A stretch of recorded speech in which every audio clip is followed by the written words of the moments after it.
Okay, this is my hack so that you can use these nice, inexpensive, ordinary K-cup filters instead of this setup that comes with your K-Supreme. I won't go into this other than to say if you already have this machine, you know how ridiculous this is. The last thing you want to do when you're all bleary-eyed on a Monday morning is mess around with this. So here's how I get around it. Now in the instructions it will tell you to take this out in order to use your filters for your grounds. Don't do that. Put this back in the way it was.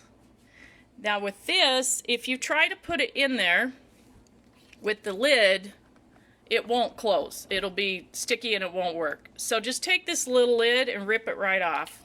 Get it out of there. Now I want you to look at the bottom of one of these cups. You'll see that there's some little holes. You need that hole to line up. There's a pin inside there, a puncture pin. You need it to line up. So you kind of have to manipulate it a little bit to get it to fit in. So take your grounds, put it in one of these ordinary cups, then take a piece of heavy tin foil. This is a heavy duty, just plain old on a roll aluminum foil. Put it on there.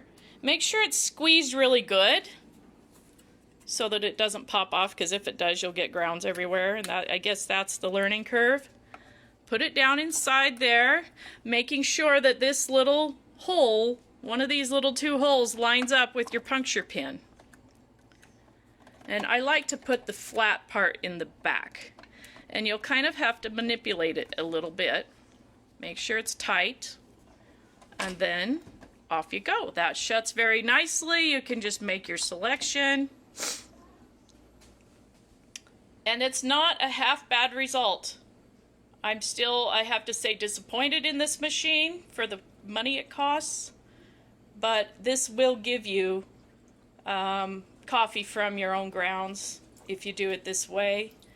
And it sure beats messing with this. That's the last thing. They just made this so complicated that it's really not even worth using your own grounds, which I'm sure was intentional, you know? Sell K-pods, but you can't get around it. This is a handy little hack. Works just fine. Good luck and God bless.